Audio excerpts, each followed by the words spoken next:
Bismillahirrahmanirrahim. Assalamualaikum warahmatullahi wabarakatuh. Alhamdulillahilladzi faddala bani Adam bil ilmi wal amal ala jami'il alam.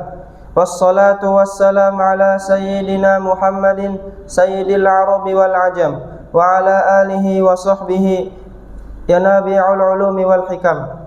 Ashhadu an la ilaha illallah wa asyhadu anna Muhammadar Rasulullah. Amma ba'du. Pertama-tama dan yang paling utama, mari kita panjatkan puja serta syukur kita kehadirat Allah Subhanahu wa taala yang telah memberikan kita begitu banyak nikmatnya, antara lain nikmat iman, nikmat Islam, dan nikmat kita dapat berkumpul di masjid yang insyaallah diberkahi oleh Allah Subhanahu wa taala. Tidak lupa pula salawat serta salam mari kita panjatkan ke Sayyidina Muhammad yang telah membawa kita dari zaman jahiliyah hingga zaman Islamiyah. Para hadirin yang dirahmati oleh Allah, surah Al-Kafirun dengan tegas memisahkan kepercayaan dan praktek ibadah antara kaum muslim dan kaum kafir. Surat ini menegaskan bahwa ibadah kepada Allah tidak dapat dicampur adukan dengan ibadah kepada berhala-berhala atau dewa-dewa yang lain. Maka dari itu, mari kita tadabburi surat Al-Kafirun. Qala ta'ala, a'udzu billahi minasyaitonir rajim. Bismillahirrahmanirrahim. Qul ya ayyuhal kafirun la a'budu ma ta'budun wa la antum 'abiduna ma a'bud wa la ana 'abidun ma 'abadtum wa la antum 'abiduna ma a'bud lakum dinukum waliyadin. Sadaqallahul azim wa sadaqa rasulullahil karim wa nahnu ala dzalika minasyahidin. Surat Al-Kafirun adalah surat ke-109 yang terdiri dari 6 ayat diturunkan di kota Mekah. Surat Al-Kafirun memiliki arti orang-orang kafir. Surat ini banyak dijadikan dasar toleransi dalam beragama. Surah Al-Kafirun diturunkan sebagai respon terhadap tawaran kompromi dari kaum kafir Quraisy.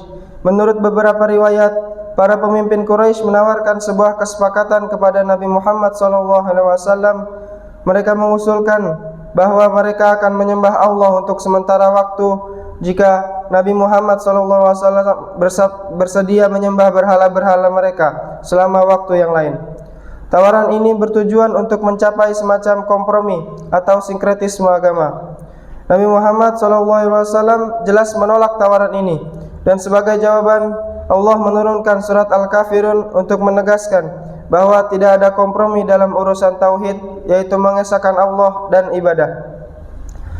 Surah ini dengan tegas memisahkan kepercayaan dan praktek ibadah antara kaum muslim dan kaum kafir. Inti pesan dari surat Al-Kafirun adalah penolakan tegas terhadap segala bentuk sinkretisme atau kompromi dalam masalah keimanan dan ibadah. Surah ini menegaskan bahwa agama Islam adalah agama yang murni dan tidak dapat dicampur dengan kepercayaan atau praktek-praktek agama lain. Surah Al-Kafirun adalah surat yang mendalam dan penuh dengan hikmah, menawarkan tadabbur yang tak lekang oleh waktu tentang keikhlasan, prinsip dan toleransi dalam keyakinan. Dengan sentuhan bahasa sastra, berikut adalah kandungan hikmah dan tadabbur dari surat Al-Kafirun.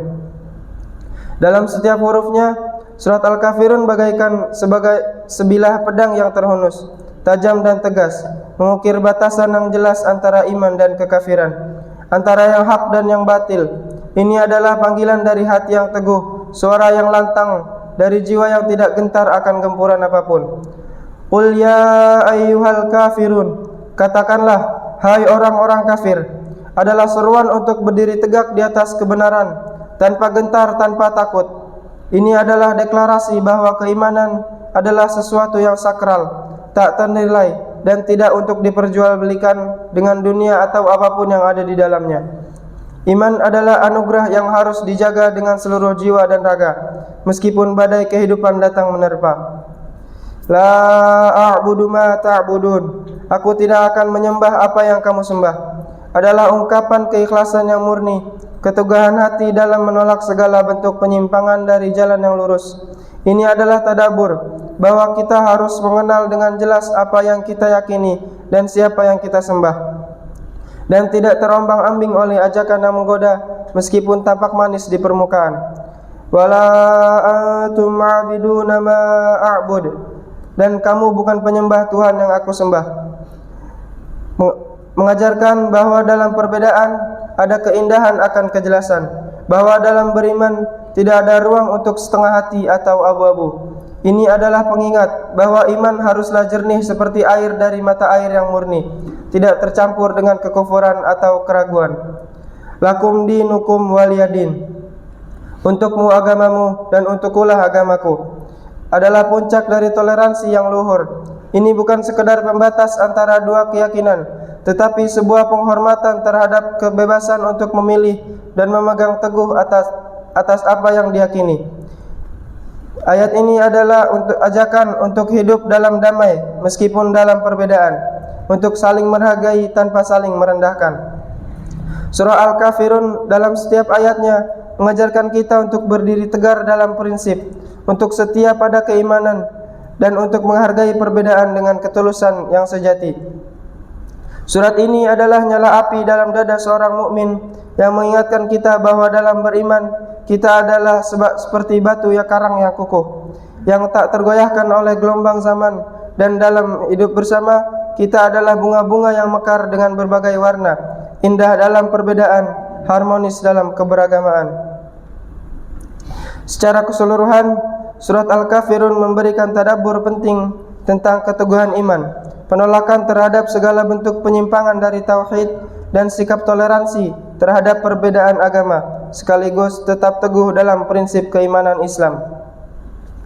Sebagai penutup, mari kita berdoa kepada Allah Subhanahu wa taala, semoga dengan memahami hikmah dan tadabbur ini kita dapat hidup dengan lebih bijaksana, kuat dalam iman, dan damai dalam perbedaan.